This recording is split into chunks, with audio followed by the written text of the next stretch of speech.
tercer elemento de la culpabilidad es la exigibilidad de otra conducta. ¿Qué significa esto? Que la decisión que toma el sujeto para cometer la conducta típica y antijurídica se da en condiciones normales. Como las condiciones son normales, entonces al sujeto le podíamos exigir que decidiera una cuestión diversa, que decidiera cumplir con la ley. En tanto, si las condiciones son anormales, al punto que no nos es exigible comportarnos conforme a derecho, entonces estaríamos hablando de una no exigibilidad de otra conducta. Pensemos un ejemplo. Había una película que planteaba un escenario en el cual un empleado de la seguridad de los bancos respecto a las cuentas digitales, pues él tenía claves de acceso de los clientes de ese banco. Sin embargo, unos delincuentes van y secuestran a la familia de este empleado del banco y le dicen: si tú no tomas cierta cantidad de dinero de todas estas cuentas y la pones en esta otra cuenta con las claves de acceso que tú tienes de la institución bancaria, pues vamos a matar a tu hija, vamos a torturar a tu esposa y vamos a desaparecer a tu hijo. Y entonces este empleado del banco decide pues participar en este delito, interviene, y como él tiene las claves, accesa a las cuentas de los clientes del banco y va sustrayendo cierta cantidad de dinero y lo pone en la cuenta que le habían pedido que lo hiciera los secuestradores. Esta conducta por parte del empleado del banco será una acción, será típica, será antijurídica, porque pues su conducta no alcanza para ser justificante, pero vamos a darnos cuenta que, no obstante que es imputable, que tiene conciencia de la antijuridicidad, pues está tomando una decisión en condiciones anormales.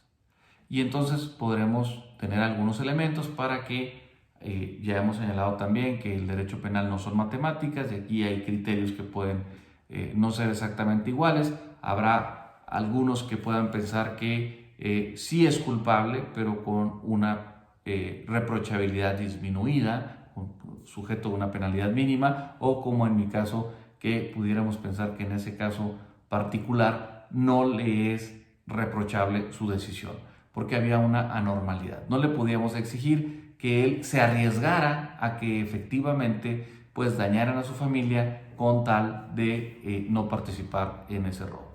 En ese caso concreto, en mi criterio, y aquí insisto, es tan respetable el criterio que puedan tener otros autores, otros maestros, otros jueces, en fin, ustedes mismos, pero yo creo que aquí no le pudiéramos exigir a este sujeto una conducta apegada a derecho, porque existía el riesgo o la posibilidad de que su familia estuviera lesionada o que sufriera algún daño por no intervenir en el delito por el cual estaban obligando a participar en él.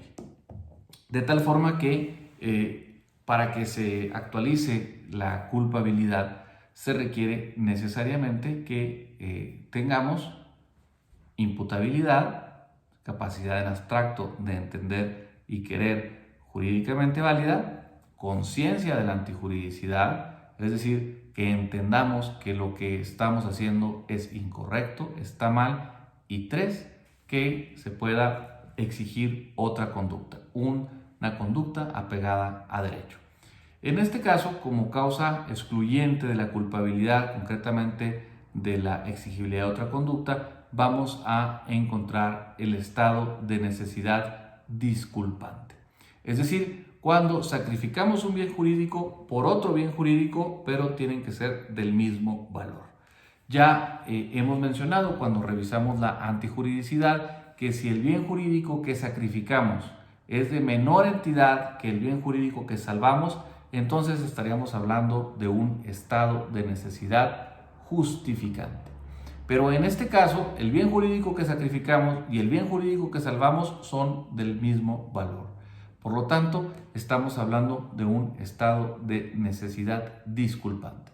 Por supuesto que si el bien jurídico que sacrificamos es de mayor valor que el que salvamos, en ese caso no estaríamos hablando de un estado de necesidad ni justificante ni disculpante. Para que pueda operar la excluyente de delito conocido como estado de necesidad, el bien jurídico que se salva y el que se sacrifica tienen que ser del mismo valor para que sea un estado de necesidad disculpante, o bien sacrificar uno de menor valor para que se trate de un estado de necesidad justificante, en cuyo caso se excluye la antijuridicidad.